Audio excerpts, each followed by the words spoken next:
ഈ മാസം 23-ന് world wide റിലീസായി തിയേറ്ററുകളിലെത്തുന്ന മെഗാസ്റ്റാർ മമ്മൂട്ടി ചിത്രം ടർബോയുടെ ഗ്രൗണ്ട് ലെവൽ പ്രൊമോഷൻ പരിപാടികൾ വരും ദിവസങ്ങളിലായി ആരംഭിക്കാനിരിക്കുകയാണ് അണിയർ പ്രവർത്തകർ. പുറത്തുവന്ന ലേറ്റസ്റ്റ് റിപ്പോർട്ടുകൾ പ്രകാരം കേരളത്തിലും ദുബായിലും വെച്ച് നടക്കുന്ന പ്രൊമോഷൻ പരിപാടികൾ യുവതാരം ദുൽഖർ സൽമാനും മമ്മൂക്കയോടൊപ്പം ഉണ്ടാവും. ഈ മാസം 18-ാം തീയതി ടർബോയുടെ പ്രൊമോഷൻ പരിപാടികൾ കേരളത്തിൽ നിന്ന് തുടങ്ങി ദുബായിൽ അവസാനിക്കുന്ന രീതിയിലാണ് അണിയർ പ്രവർത്തകർ പ്ലാൻ ചെയ്തിരിക്കുന്നത്. അതുകൊണ്ട് തന്നെ കേരളത്തിലോ ദുബായിലോ വെച്ച് നടക്കുന്ന ഇവന്റിലാവും ദുൽഖർ പങ്കെടുക്കുക. ഒരു ബിഗ് ബജറ്റ് മമ്മൂട്ടി ചിത്രത്തിന്റെ പ്രൊമോഷന് വേണ്ടി ഇന്ത്യയൊട്ടാകെ ആരാധകരുള്ള ദുൽഖറും എത്തുമ്പോൾ അതിലൂടെ ചിത്രത്തിന് ലഭിക്കുന്ന മൈലേജ് വളരെ വലുത് തന്നെയാവും.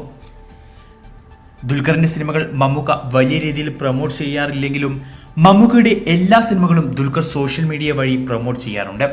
അതിനു പുറമെ മമ്മൂട്ടി കമ്പനി നിർമ്മിച്ച മുൻ ചിത്രങ്ങൾ പോലെ ടെർബോയും കേരളത്തിൽ വിതരണത്തിനെത്തിക്കുന്നത് ദുൽഖർ സൽമാന്റെ വേഫറ ഫിലിംസ് തന്നെയാണ്. ഇത് തന്നെയായാലും ഇരുവരും ഒതുങ്ങുന്ന ഓപ്പൺ സ്റ്റേജ് പ്രോഗ്രാം എന്ന നിലയ്ക്ക് ടെർബോയുടെ പ്രൊമോഷൻ പരിപാടി വേറെ ലെവലാവുമെന്ന് കരുതാം. അതിനു മുന്നോടിയായി ചിത്രത്തിന്റെ ട്രെയിലറും ലിറിക്കൽ സോങ്ങും വരും ദിവസങ്ങളിൽ അണിയർ പ്രവർത്തകർ പുറത്തുവിടും. ഇതുമായി ബന്ധപ്പെട്ട ഒഫീഷ്യൽ അനൗൺസ്മെന്റ് ഉടനെ തന്നെ ഉണ്ടാവും. മമ്മൂക്കയും ദുൽഖറും ഒന്നിക്കുന്ന ടർബോയുടെ ഓപ്പൺ സ്റ്റേജ് പ്രൊമോഷൻ പരിപാടിയെക്കുറിച്ചുള്ള നിങ്ങളുടെ അഭിപ്രായം കമന്റ് ചെയ്യൂ.